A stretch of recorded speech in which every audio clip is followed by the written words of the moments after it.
Adillah pada kami tak bodoh, meski memang kami tak pandai. Tapi kami berjanji akan tetap mengkritik sesuai isi hati. Hei penguasa, ini kami rakyat jelata. Engkau ada untuk siapa? Hei penguasa, ini kami rakyat jelata. Mau sampaikan semua keluh kesah. Bekerjalah dengan hati, pakai empati. Jangan banyak intrik, apalagi bikin taktik. Bijaklah dalam membuat peraturan. Jangan sampai bikin aturan yang berat sebelah.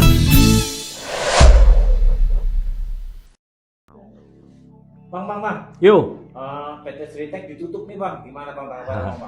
Sritek ditutup satu persoalan. Tapi yang pasti Presiden sudah kasih perintah ya untuk menyelamatkan Sritek. Kalau terkait dengan tata kelola perusahaan yang menyebabkan Sritek pilot itu adalah satu persoalan. Seharusnya teman-teman di pemerintahan segera menerjemahkan perintah Presiden itu untuk dieksekusi. Kenapa? Multiplier efek akibat Sritek tutup akan terasa 3 bulan lagi.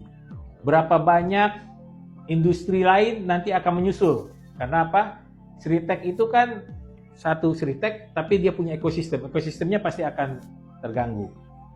Selamatkan. Harusnya pada saat Presiden sudah perintahkan, segeralah tim di pemerintahan menyelesaikan urusan ini. Gak usah pakai omon-omon, langsung saja bertindak, selamatkan Sritek dan tunjukkan kinerja pada Presiden bahwa kalian itu mampu. Nyok!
Emmanuel Ebenezer nih, yang salah satu yang diberi wewenang untuk menyelesaikan Sritek itu memberikan tohokan yang sangat tajam kepada Zulkifli Hasan di eranya Jokowi. Kan ujungnya ke situ gitu. Kita harus membacanya ke situ. Saya lebih baik kehilangan jabatan saya daripada saya harus melihat kawan-kawan buruh. Presiden Prabowo bersama.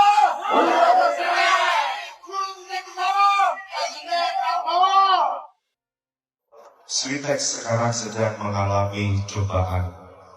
Ini sungguh menjadi satu penyemangat bagi kami untuk terus bisa bertahan dan juga melanjutkan roda usaha Sritek ini. Itu terzalimi, maka saya berada di garda terdepan. Apalagi ini 50.000 orang. Ini sejarah di mana buruh, pengusaha, dan pemerintah satu suara dalam perjuangan Sritek. Perjuangan. Jangan pernah letih, jangan pernah kalah kita.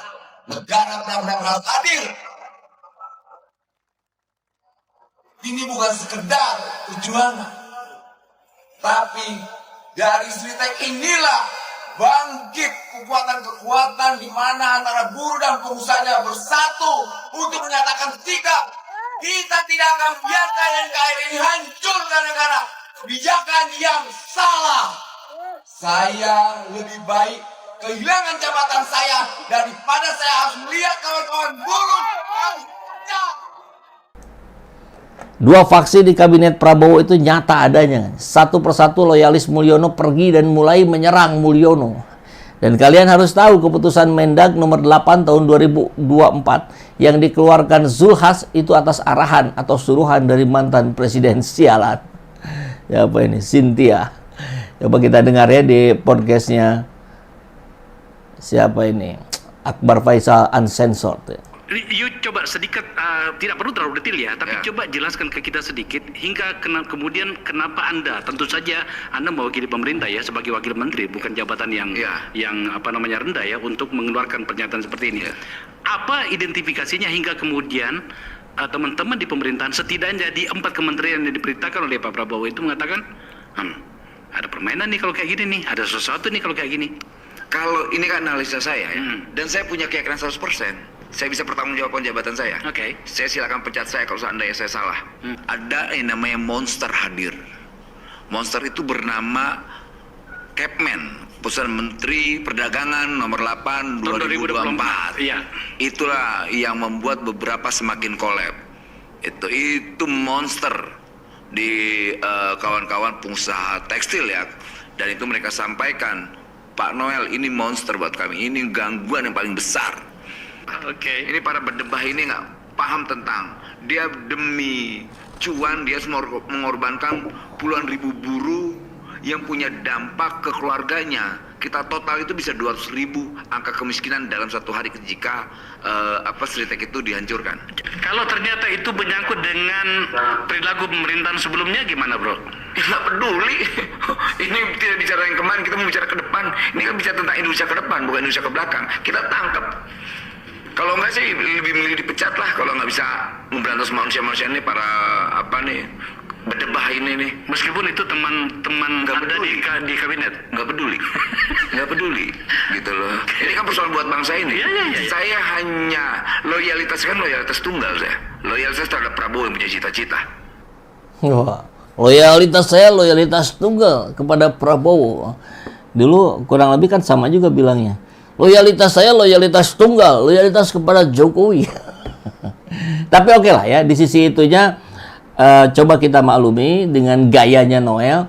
Tapi dia bisa mau mempertaruhkan jabatannya. Saya nggak peduli kalau ternyata ini akan kena juga ke sesama kabinet.